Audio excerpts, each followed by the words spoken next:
बिस्मिल्लाहिर्रहमानिर्रहीम, अस्सलाम वालेकुम वरहमतुल्लाहि वबरकातुहू। मैं उम्मीद करता हूँ आप लोग सब खैरियत से होंगे। इस चैनल पे ज़्यादा जो व्यूज़ या वीडियोस अपलोड होती हैं वो इटली फैमिली वीज़ा से रिलेटेड होती हैं।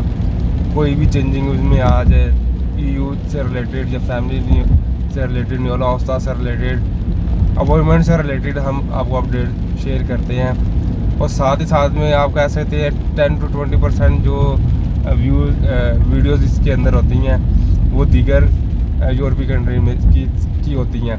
स्पेन की व्यूअरशिप यहाँ पर भी है, तो स्पेन से रिलेटेड कुछ चेंजिंग आई थी EU से रिलेटेड, तो वो आप लोगों के साथ शेयर करनी थी। तो हमारे साथ सामा भाई हैं, YU कंसल्टेंट के CEO हैं भाई साहब हैं।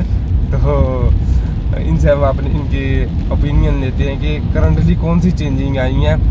एक्सप्लेन तो मैं भी कर सकता हूँ, लेकिन मुझसे ज़्यादा अच्छा, क्योंकि ये प्रोफेशनली काम पे ज़्यादा है स्पेन से रिलेटेड, तो बेटर ये है कि इन्हीं की राय ली जाए कि किस किस्म की चेंजिंग आई हैं।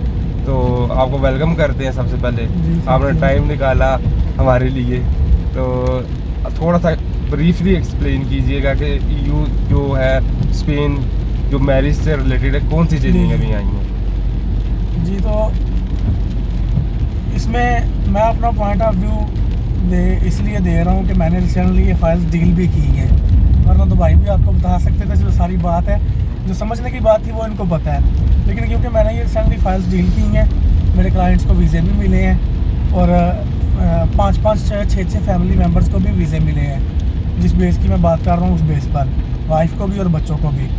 मैट्रिमोनियो का आप लोगों को पता होगा, स्पेन वालों को भी और इटली वालों को भी।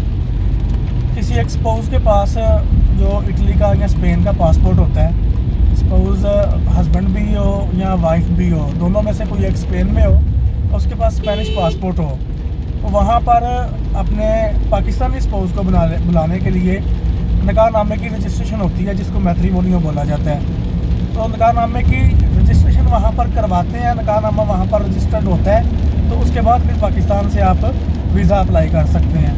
स्पेन एम्बेसी वालों ने इसमें ये कंसेशन दी थी कि उन्होंने आप वहाँ पर मैट्रिमोनियो की एप्लीकेशन दें, निकाहनामे की रजिस्ट्रेशन की एप्लीकेशन वहाँ पर दें, और एप्लीकेशन जमा करवाने के बाद वो आपको उसका रेफरेंस नंबर दे देते थे, उसको एक्सपी देते नंबर बोलते हैं। उस नंबर की बुनियाद पर उसका ऑनलाइन स्टेटस भी आता है कि आपकी फ़ाइल जमा है वहाँ पर मैट्रिमोनियो के लिए। तो उस नंबर की बुनियाद पर, उस स्टेटस की बुनियाद पर आप पाकिस्तान में वीज़ा फ़ाइल अपनी सबमिट करवाने के लिए एलिजिबल होते थे, एप्लीकेबल होती थी आपकी फ़ाइल कि आप उसको जमा करवा दें। ये एम्बेसी वालों ने, स्पेन एम्बेसी वालों ने एक शॉर्ट टाइम के लिए आपको इस चीज़ में रिलीफ दिया था कि निकाहनामे की रजिस्ट्रेशन आपने अप्लाई कर दी है, अभी वो आपको रजिस्टर होकर बेशक नहीं मिला, आप फ़ाइल जमा करवाएं, वाइफ को वीज़ा मिल जाएगा, आप उसको यहाँ से ले जाएँ, निकाहनामा भी आपको तब तक वहाँ पर मिल जाएगा। ये तकरीबन 1 साल 1.5 साल तक के लिए उन्होंने ये रिलीफ अपना कायम रखा था। अब जाकर उन्होंने फिर इसको वापस पुराने वाले रूल के ऊपर ले आए हैं, जो बाकी यूरोपियन कंट्रीज़ में होता है, जो इटली में होता है, जो फ्रांस में होता है और बाकी जो पूरे शेंजन में चलता है, उसी के ऊपर वो वापस इसको ले आए हैं कि मैट्रिमोनियो आप अप्लाई करें, फिर मैट्रिमोनियो मिलने का इंतज़ार करें। निकाहनामा इटालियन हो या स्पेनिश जो आप रजिस्ट्रेशन करवा रहे हैं, निकाहनामा जब आपको वहाँ से मिल जाएगा तब आप अपनी फ़ाइल जमा करवाएं। निकाहनामा वहाँ पर एप्लीकेशन आप सबमिट करवाते हैं, तो मिलने का जो टाइम है वो मुख्तलिफ़ शहरों के, मुख्तलिफ़ सूबों के हिसाब से मुख्तलिफ लग रहा है।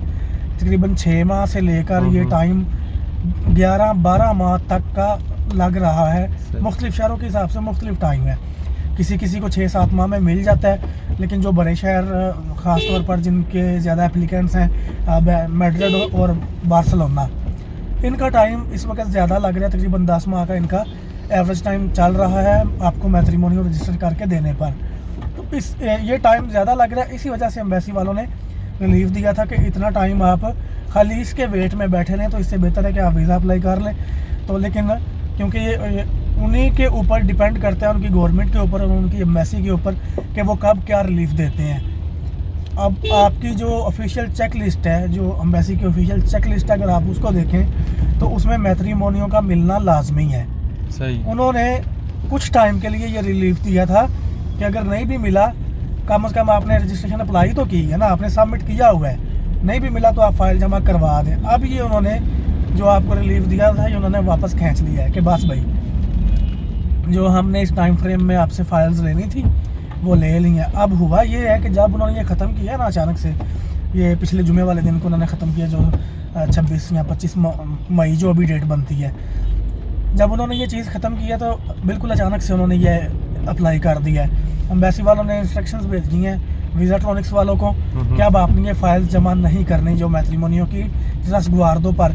रसगुआर्दो उस रेसिप्ट को बोलते हैं, उस स्टेटस को बोलते हैं। स्पेन वालों को ये बात पता होगी।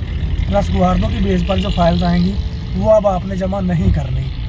एक काम तो उन्होंने ये किया है कि उन्होंने अचानक से फाइल्स एक्सेप्ट करना बंद कर दिया। उन्होंने कहा नहीं जी ये फाइल जमा नहीं होगी। ठीक है। अगला स्टेप उन्होंने क्या लिया है, उसी से अगले दिन, हफ्ते वाले दिन, जिन एप्लीकेंट्स की फाइल्स जुमे रात को जमा हुई थी और वो अभी वीज़ाट्रॉनिक्स में ही थी, अभी तक एम्बेसी में नहीं गई थी। जुमे वाले दिन एम्बेसी ने रोका था कि ये आपने नहीं भेजनी। हफ्ते वाले दिन एम्बेसी ने उनको कहा कि जो क्लाइंट्स हैं जिनकी ये फाइल्स हैं उनको कॉल्स करें, वापस बुलाएं और फाइलें वापस दें। वो जमा हुई फाइलें अपॉइंटमेंट लेने के बाद जो फाइल्स जमा भी हो चुकी थी लोगों की, वो भी एम्बेसी वालों ने वापस कर दी हैं कि एकदम से उन्होंने ये चीज़ बदली है तो उन्होंने वो फाइल्स भी वापस कर दी हैं। बहरहाल जितनी फाइल्स उन्होंने वापस करनी थी वो कर दी हुई हैं। अब अगर किसी की फ़ाइल ऑलरेडी जमा है तो उसको परेशान होने की ज़रूरत नहीं है कि उसकी फाइल्स वापस तो नहीं आ जाएगी। जो फाइल एम्बेसी में चली गई है वो एक्सेप्टेबल है, एप्लीकेबल है, वो बंदा एलिजिबल है, उसको वीज़ा मिल जाएगा, उसकी फ़ाइल वापस नहीं आएगी। जो वापस आनी थी वो आ चुकी हैं। उन्होंने जो वापस हफ्ते वाले दिन कॉल की थी, कॉल्स करके बुलाया था एप्लीकेंट्स को, और वो सोमवार और मंगल वाले दिन आकर लोग अपनी फाइल्स वापस ले गए थे। बस वही वापस आनी थी, उसके बाद अब वापस नहीं आएंगी। लेकिन यह कि अब जमा भी नहीं होंगी जब तक आपको मैट्रिमोनियो मिल ना जाए।